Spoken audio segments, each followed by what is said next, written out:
Thank you so much for speaking to us on the Light Breakfast, Ibrahim. It's a pleasure. Thank you for having me. First of all, congratulations on the new album.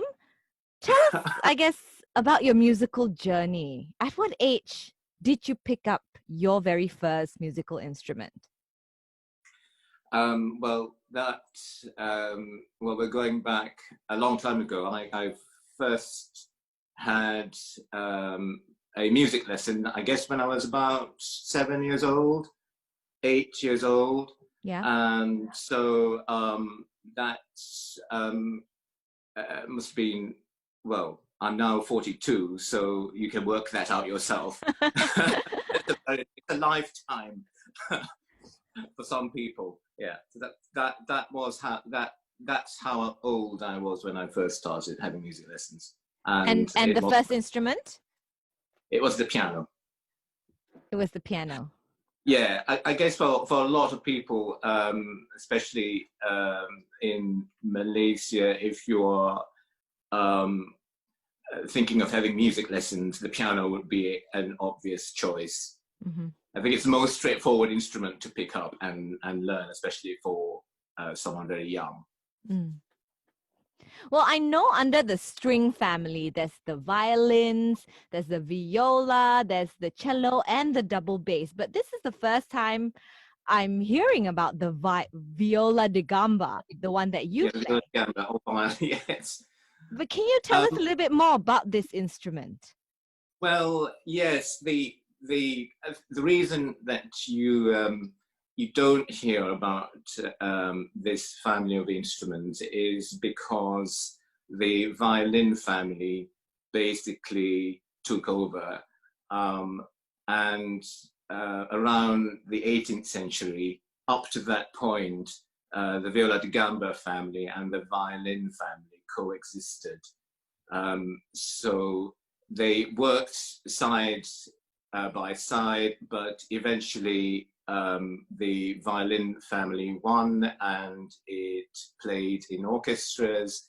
The violins were also stronger, and the concepts of attending concerts in big places meant that the viols, the viola de gamba, didn't cope so well, because basically it was a chamber music instrument. So Right. It worked well in a small space, but not so well in a big concert hall. And what happened in the 18th century was that people started going to concerts. Up to that point, you made music at home, and if you're lucky enough to have and rich enough to employ musicians, you would have music played for you at home. But people didn't really go to concerts, or even you couldn't buy tickets and go to see a performance. That was really only for the privileged and the elite. But when the first concert hall started operating in Europe, there were a couple of places in France and in England in the 18th century. They realized actually that this was a very good thing. People started attending concerts, and they needed bigger rooms, bigger halls, and certain instruments were better heard. Unfortunately, the viols were not one of those instruments. That's not to say you can't hear it at all. You can hear it. It's just that other instruments fared better. So I think that's one of the reasons it gradually just petered out. It didn't completely die away. People still played it. There were amateur players, and some professional musicians still played it, but you don't hear so much of it until the revival of the instrument at the end of the 19th century, early 20th century. So it's been the revival has been going on for quite a while, actually. All right, but what got you interested in the viola de gamba? Well, it's because I've always been interested in the instruments that played the original instruments that would have played music from the 18th century or the 19th century. What happened throughout the ages is the instruments developed, changed.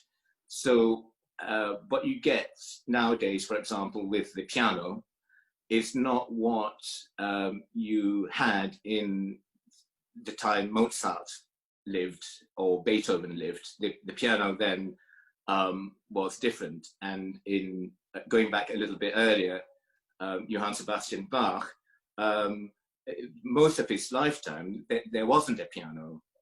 His music would have been played on the harpsichord or the clavichord.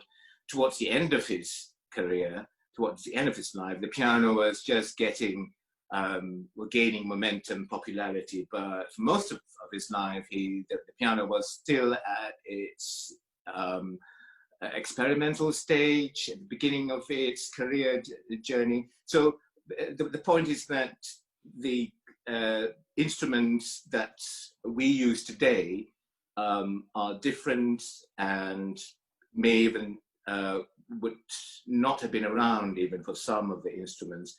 And I was very interested in original instruments, that is, instruments that would have played the music that the composers wrote for.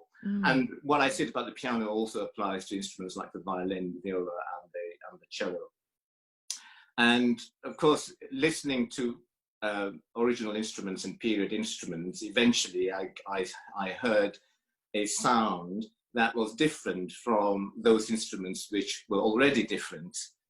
And it struck me that, oh, that's a very interesting sound, and what is it? And I discovered that it was the viola da gamba. And I said to myself, well, actually, one day it would be good if it would be a really nice thing if I could learn it and play it. And that's exactly what happened. But I'm pretty sure it's such a niche piece of musical equipment. How do you pick it up? And is there anyone who can teach you that? Yeah, there are. Yes, there are. These days, it's easier. I mean, you can just go online. Yeah, all right. Google Viola da Gamba teachers, self-help videos, and a myriad of things will come up. I mean, if you just go to YouTube, all kinds of material about the Viola da Gamba and how to play it. And there are also various organizations that will help people who are interested to take up the Viola da Gamba. There is, for example, the Viola da Gamba Society of Great Britain and also Viola da Gamba Society of America. And I wouldn't say that we have a huge following. The Gamba Society of Great Britain has about 400 members, 500 members. That's quite huge. Yeah. That covers the whole world, though. There are members in the UK from abroad, but there are various other societies around the world. And the Viola da Gamba Society of America also, because the size of the USA, I imagine they also have a huge, big following. And if you go to their website, there are various things like where to find teachers, films, videos, books. So these days, not a problem. If you're interested to take up the instrument, there are people around. There's even a person in Kuala Lumpur who does it. Oh, really? Yes. I gotta Google this right now. When and where did you learn the viola da gamba? Well, what happened was I was interested in the instrument. I started finding out about the instrument. I came across a recording. I liked it, and then I started to find out about the instrument. Basically it was from books. I was a member of the British Council. I don't know whether you guys ever remember the British Council on Bukit Aman. Here in KL, okay. In KL. So I was a member of this library, and it was fantastic because it had books, and it also had all the latest recordings and films from the UK, which were not necessarily available on the shelves in the store, or for the films you can't get it on TV.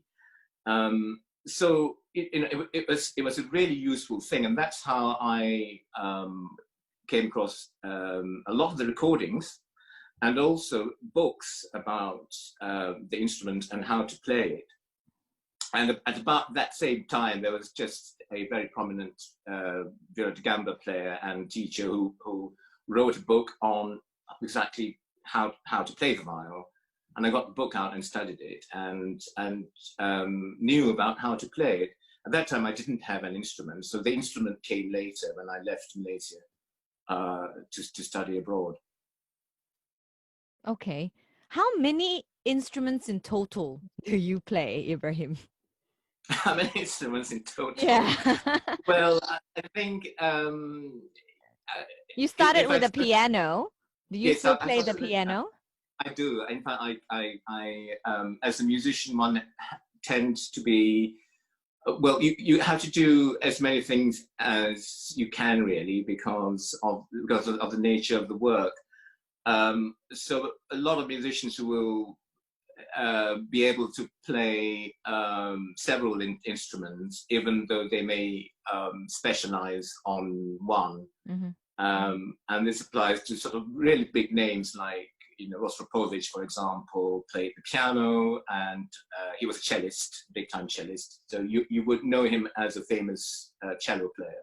But he also played the piano and conducted as well. And in my case, the viola da gamba was not my first string instrument. I also played the violin as a child. But unlike the piano, I stopped it completely. I can't play the violin anymore. Oh no! Unfortunately, I think it's fun. It's purely a physical thing. It's because the two instruments use different muscles altogether. So the violin is held this way, like that, Mm-hmm. whereas the viola da gamba is held vertically, Standing. A little bit like a cello, right? Yeah. Yeah. So the left hand is like this. Yeah. And the violin's left hand is flat. So yeah, the muscles, right? Yeah. Completely different muscles. So the last time I tried to play the violin, I can't even hold the thing up. Couldn't hold it up because the muscles have developed they're completely the wrong way for the violin. Mm. I think if you keep up the two together, and I know a few colleagues who play both instruments, absolutely fine. But the trouble was that when I took up the viola da gamba, I stopped the violin completely, and that was a mistake, because then your muscle goes, for the other instrument, and new muscles started to form for the new instrument. Okay. So in answer to your question, basically the viola da gamba and the piano, the keyboard. I'm also interested in period keyboard instruments. So piano covers harpsichord and also clavichord, maybe. Oh, you played a harpsichord? How cool! Harpsichord always sounds to me like something from the Baroque era, and I'm like, oh my god, from church. Yeah, it's something so like the Vivaldi times and everything, right? That's right. Yes, yeah. It's something from another era, which is what I'm about. Really, I'm really interested in things of the past. But there is a harpsichord. You know about the Wicked Music People. Have you come across the Wicked Music People? Well, they're a group in Kuala Lumpur, and I mentioned earlier about the viola da gamba player in Kuala Lumpur, and he's called Yuan Ng. And the Wicked Music People is a group that I play with whenever I'm back in Kuala Lumpur. And they have a harpsichord which they built themselves. They made themselves, because to get one imported from overseas is a very expensive affair. So what they did was to order parts, a kit harpsichord from Europe, and they put it together themselves. So we've got to go check them out. Yeah. Wicked Musical. What is Wicked Music People. Wicked Music People. Okay. Yuan Ng. Wicked as in like I think they're named after the Wicked the musical. Okay. Yeah, they're called Wicked Music People. Now, speaking about Kuala Lumpur, you were born and bred here in Kuala Lumpur. Tell us about your childhood. What do you remember most about growing up in KL City? Well, I actually grew up in Kuala Terengganu. Oh, really? I was born in Kuala Lumpur, but then very soon after we moved to KT, to Kuala Terengganu, where my dad was working. So I first went to school in Kuala Terengganu, and I have some very fond memories of Kuala Terengganu especially. So I think in terms of childhood, I have a few childhood memories from KL, but more fond memories, I would say, from Kuala Terengganu, mostly of growing up next to the beach. It's something that's, you know, yeah, it was nice. It's a really, really nice thought, especially when I'm thinking about it now, being in London and far away from the sea. But when you're growing up next to the sea, unfortunately you don't notice it. You know, it's just there, and you just take it for granted, and that's something I slightly regret. You know, I just didn't really fully appreciate it. How can you when you're growing up as a child? It's there, you know. It's one of those everyday things. But thinking back, it's one of the best things about growing up in Kuala Terengganu, I guess. Mm-hmm. And Kuala Terengganu at that time was, I think it's a different place from Kuala Terengganu these days. It's just sort of oldie worldy. It's sort of very nostalgic and wonderful. Is that where where your love for all things vintage or old came about? No, I think that probably comes from my father, the way I was brought up, because my father always has I think he has this fascination to preserve old things. You know, he's interested in things of the past, and I think my fascination about old things may have come from my father, although the artistic side, the creative side, I think came from my mother's side. My uncle was an artist on my mother's side. And the recordings and the literature and the books came from my father's side. And classical music was introduced by my father. He enjoyed classical music as well. Oh yeah.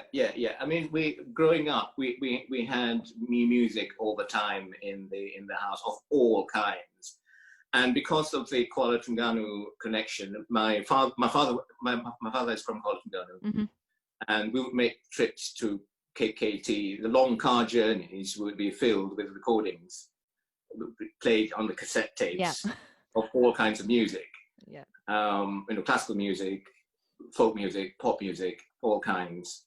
And it's not because my father said, well, this is classical music, you must listen to it, you will like it. You know, things were just played, and we decided ourselves what we liked. We being the two boys. I have a brother. Does your brother play music? Yeah, he's also a professional musician. He's based in Kuala Lumpur. Oh. And his main occupation is as a music arranger. He works for the RTM, but he does a lot of arrangements, and his arrangements are played by, for example, the Malaysian Philharmonic Orchestra.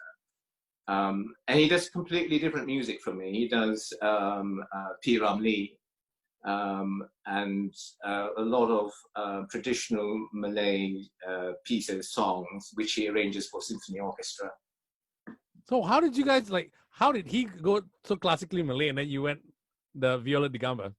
It's so I think different. things are like that, aren't they? I mean, there's always this sort of competition and divergence. You know, so if one brother does this, the other brother will not want to do the same thing. They will want to do something completely different. I think that's pretty normal. But it's not exactly completely different as well. It's just still individual tastes, right? Music. Yeah. But I think from early on he decided that he liked. Again, this is as a result of our parents just giving us, you know, all these things, and we made our own choices. And so my brother decided that he liked the more traditional stuff, and I like something a little bit more out there. Has music always been that dream job of yours? Like, what did you want to be when you were growing up? I didn't have a clear idea of what I wanted to be, and music wasn't a clear thing at all until I left Malaysia. I didn't know that it was actually possible to make a career in music, or that it could be an option to something that you could study, you could take up as a serious thing after leaving school. At that time, you know, when you're at school, you only talk about becoming a lawyer, engineer, or doctor. Very Asian mentality, right? Yes, yeah. And you know, the funding for studies abroad were only for, you know, those professional stuff. So music didn't really come into the equation. But on the other hand, I didn't really have a clear idea of thinking back. I didn't say, right, no, I'm definitely going to be this. So it was a bit up in the air, and I didn't really make up my mind that music was going to be it until I was already in Europe. I read an interview that you actually studied science for a while before you switched to music. Yeah. So yeah, what was right. the deciding factor for you to change your major, I suppose? Well, we're then back to where we started, which is the Viola de Gamba. And it's when I finally got myself an instrument and a teacher, and thought, you know, this is ridiculous. This is what I am. This is what I want to do. Why am I doing this? And so then I went to London and met a very distinguished teacher and player who taught at a music college. And I just went there for a lesson. I didn't have any ideas about going to music college at that time. But I was also slightly unhappy with what I was doing. And so we had a chat after that, and Alison Crum, who this person was, said, well, have you ever considered going to music college? And I was absolutely gobsmacked. I said, what do you mean music college? Am I, you know, good enough? And she said, basically, yes, well, if you're not happy with what you're doing, have you considered a switch? Which I thought wasn't possible, but to cut a long story short, that's basically what happened. And I decided to take up music, specialize in music instead. And from that point, never looked back. Mm. What field of science were you studying? I was a medical student. Oh, wow. Okay. So you wanted to be the professional doctor. Well, that was a possibility. Mm. I think partly because at school I was in the science stream, and I wasn't really into engineering. Didn't really appeal to me. The medical sciences appealed to me more than the engineering sciences. So when I left school for university, I opted for medicine.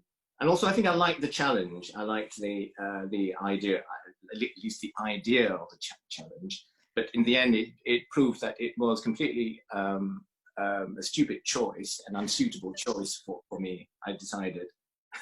But did you think, though, that because you have a scientific mind, the way you think, because you actually do like it, it makes you learn music differently, or makes you play music differently? Yeah, on and off. I sometimes, I don't think about this very much, but one can't help, and sometimes one is reminded, like you just did, you know, that the scientific background helps, you know, or somehow affects you, the way you see the creative side, the artistic side. And I think maybe there is some truth in that. Who knows? I don't know how the two differs really. So it's the two brains, I think. If you can work the two brains, you'll be good at everything. Yeah. I think an artist should be methodical and scientific in his approach to things, and maybe a scientist should be creative as well. Yes, yes, that's right. Exactly. Because I don't think many musicians would think about, I was working the different muscles playing a different piece of musical equipment just now. So I'm like, I see what you're getting. Yeah. True. Yes. Now, So you now spotted Ibrahim, that very. how long have you been in London for? I've lived here for over 20 years. Okay. Do you come back to Malaysia often? Yeah, well, I try. It's an expensive affair to come back to Malaysia, but I make it a point to be in Malaysia at least once a year, um, pending on work and availability, free time.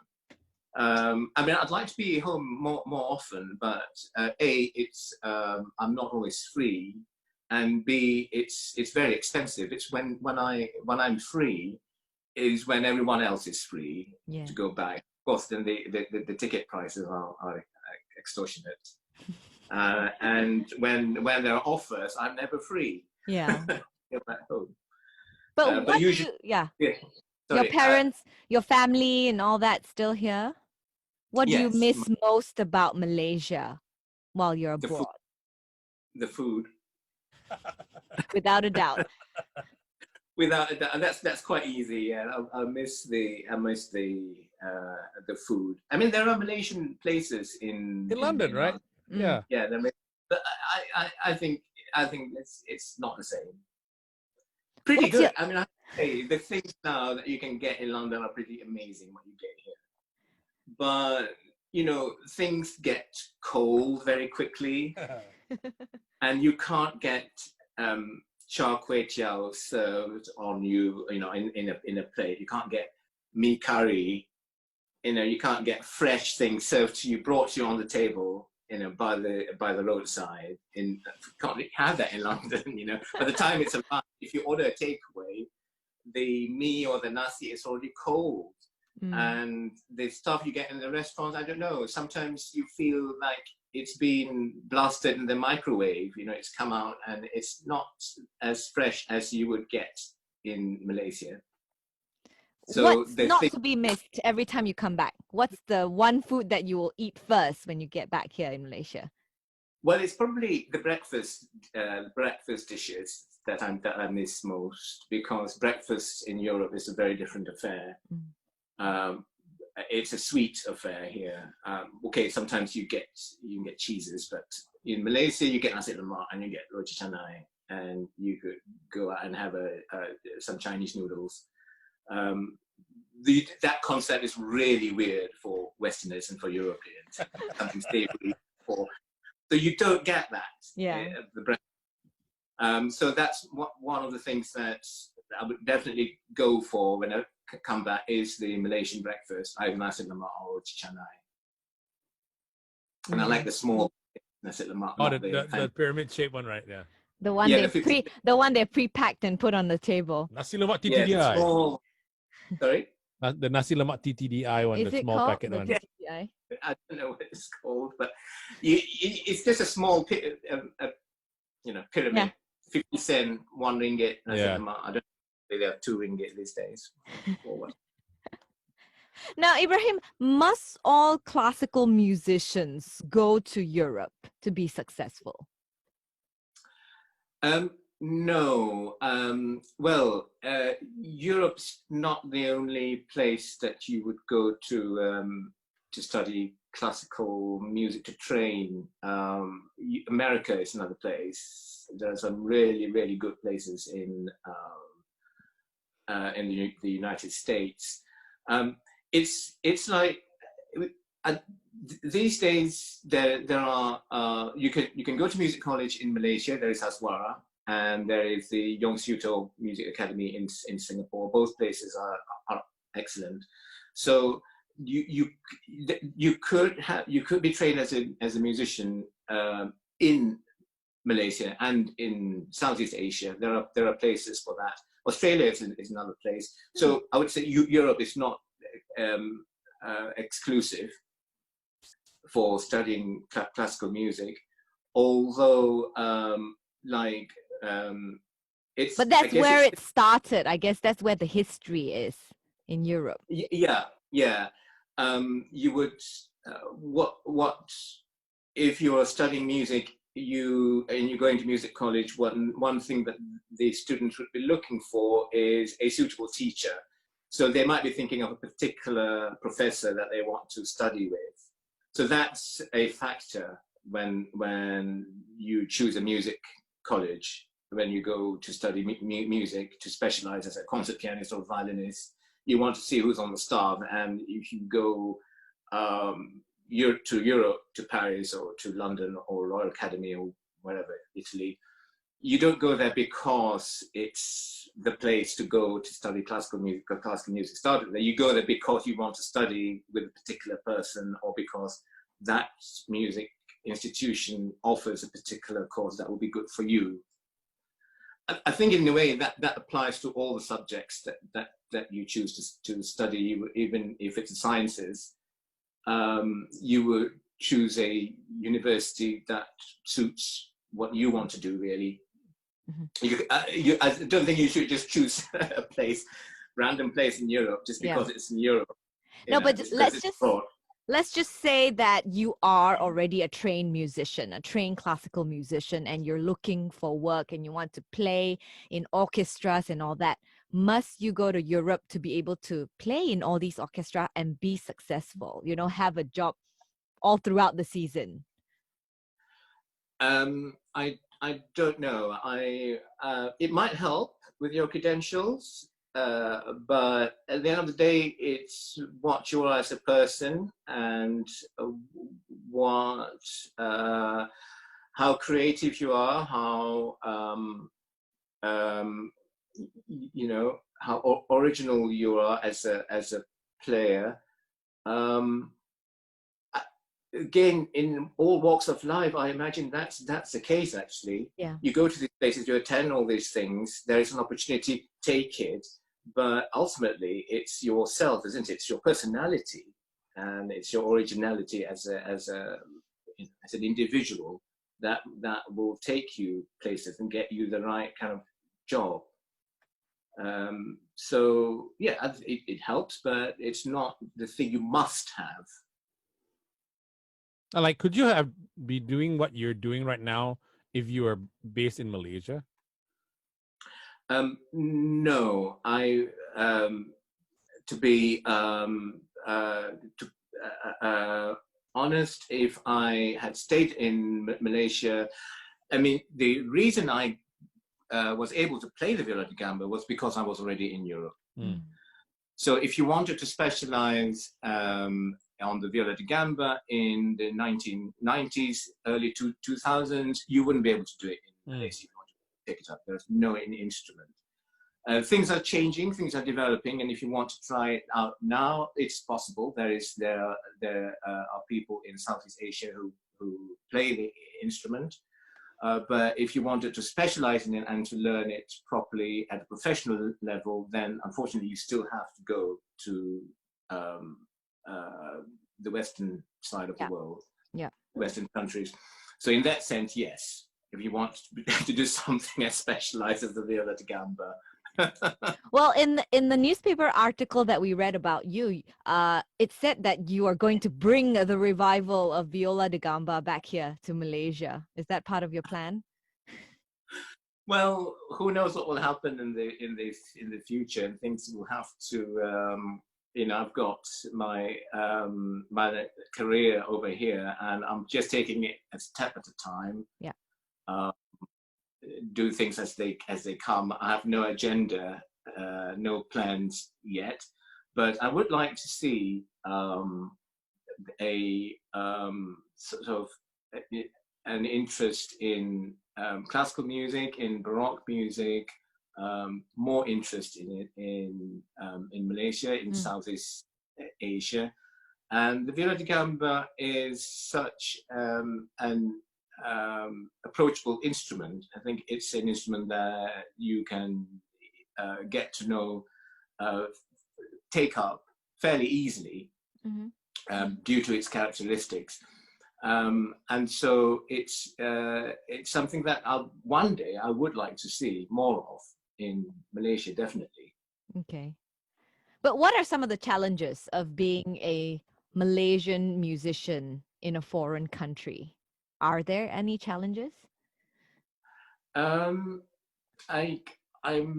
not sure there are challenges. I've never felt that there are any challenges because I'm Malaysian. Mm. I think I've been lucky in that sense, and Europe, London, the UK has always been very welcoming, and it's all very equal opportunity for everybody, and as long as you are you're creative and you are persistent and you do your best, you will I think you will get a certain recognition. You get fans and you get followers who are loyal and very supportive. And I think as a musician, you count on that. You count on the support of your fans. There's a great deal of that is needed. If you're a performing artist, without your fans, there will be no you. And so there's no problem in that sense at all. I mean, just because I'm Malaysian, then I have issues because I'm different. No problem of that at all. And I'm just one of the so many other musicians. I think that if there was a challenge, it's that, and not that I'm saying there isn't a challenge. In fact, the challenge is there, very real, and it is the competition, because there are so many of us. Even though it's for such a specialized instrument, there are other people doing it, and because the interest in it is not as big as say pop music or other types of classical music, the audience for it therefore is quite small, relatively. Yeah. So to get work, you are then competing with other people who are doing the same thing, and you want audiences who are already going to other people's concerts. So that is the challenge, actually. It's just sort of keeping up, building the audience and interest, and hoping that people will come to see what you've done, your work. So it's a smaller it's a smaller pie, basically. It's a small pie. Yeah, right. It is a small pie. Yeah. So what advice would you give then to young Malaysian musicians who are looking to also become successful international musician like you? Well, I think they've got to believe in what they do. They've just got to be persistent and just believe in themselves. Don't doubt what they're doing. And if there's an opportunity, take it and use it to the full, I would say. I think when you're doing something like this in the creative arts, and something as niche and specialized as what I'm doing, there's a lot of doubt that creeps in. And I still get this occasionally. I think, is this the right thing for me? After all these years? After all these years, there's always that niggling feel, when the things aren't going quite right, and the skies are gray and you're feeling down. You think, am I doing the right thing? So you have to believe in yourself. You have to get over that, and you have to say, right, it is the right thing. This is what I want to do. This is what I've done. This is my choice. I've just got to keep going. And if it's not working, you've got to ask yourself, why isn't it working? And find other ways of making it work. But never give up, though, right? Never give up. Never give up. I think there's always a way out, and there's always a way to make it go a different path if it's stuck in one direction. It's funny because for you would be thinking, oh, like when things are not going right, I should have just taken up surgery and then be cutting people up and be paid millions or whatever. Is it a lucrative career though? Because I think we have a lot of musicians here in Malaysia that are struggling to make ends meet. Especially these days. Yeah. Yeah, no, it is not. It is not a lucrative career. If you're thinking of making money, music is not the thing to go, go for, unless you are. Unless you're thinking of becoming a famous K-pop artist, pop artist. You know, classical music is doesn't make a lot of money, and you've got to do a lot of things. It's not just you can't think that, okay, I'm going to be someone who goes on stage, plays a wonderful concert, takes a bow, and then make a lot of money. It doesn't work that way. So you've got to be doing all kinds of other things in order to make ends meet. And it's not a money-making thing at all. So you've never thought of giving Ed Sheeran a call and say, hey, do you need a Viola de Gamba for your next song? Perhaps I should. You'll never know, right? Now, Ibrahim, like, what are some of the qualities, though, that a person must have to be able to be successful in a foreign land or in any career overseas?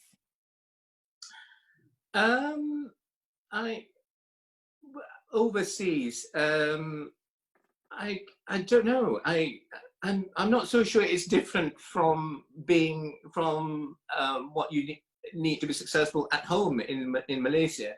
Obviously, the language is a big factor, but if you're and if you know what you want and if you're sincere about it, that is not a main factor. And if you can communicate, I think the communication is important. People need to know what you want. And if you're able to communicate this, I think you will be able to make things happen. And the other qualities, I don't think it's very different here than from trying to survive or become a successful person in Malaysia, for example. It's all the qualities that you need to be successful at home in Southeast Asia. It's the same in Europe. It's the same anywhere else around the world, I would imagine. And get used to the food. And get used to the food. That hasn't been a problem for me. Adaptability. Adaptability, yes, adaptability to the weather, to the food, to the culture. But the world is a smaller place, so it's not much different. I don't think it's a problem these days for people to adapt. One thing that I've learned from living and visiting places all around the world is that people are the same wherever you go. Basically. Cultures might be different, but deep inside, what people want, what people feel, what people appreciate, the values are human values, human nature is the same all around the world. Great. So what's next for Ibrahim Aziz? Are we going to launch a new album or a new book? Well, are you coming back to Malaysia to revive the Viola de Gamba? Work with Ed Sheeran. Work with Ed Sheeran. It's already happening. So there's already a Viola de Gamba player, an active Viola de Gamba player. Check out the Wicked Music people, okay, because they're doing really good work. And Ewan is being the Viola de Gamba ambassador in Malaysia, and he's sort of spreading the word. And so I might not be needed. What's next for me is to get out of lockdown and get back to normal. Yeah. All the concerts have been cancelled or postponed. But I've already had my first rehearsal a couple of weeks ago with a group that I play with, and we are planning a couple of concert projects and recordings. I'm thinking of a new recording, although that is off the record, but it's not off the record now, is it? Oh no. Now I'm toying with the idea, because when you're in lockdown, you've got all this sort of extra time and you plan projects. And I did a documentary recently on a composer. You can go to my YouTube and check out this documentary I made using my iPhone and iPad, pieced together a lockdown documentary on a 17th century musician. And I think that might be an item for my next CD. Who knows? I still need to approach the record company and say, would you be interested in this? Yeah. Go on, sorry. Anything else? Well, like I say, it's just hoping that, you know, things will get back to normal and concerts which have been cancelled will be rescheduled. In terms of getting back to Malaysia, there is a concert with the Wicked Music people at the Dewan Philharmonic Petronas in October, but I don't know. It depends on. I mean, that concert I think is going ahead with the group. Whether I'll be playing is another question. Going back to Malaysia at the moment is a bit awkward because of the quarantine situation. I don't want to lose 28 days of my life because I have to be quarantined here and then quarantine here when I come back. Yes. So it's not a good moment for me to think of going back to Malaysia, unfortunately. I'm hoping to be there at the end of the year. All right. Well, we look forward to welcoming you back to Malaysia without quarantine.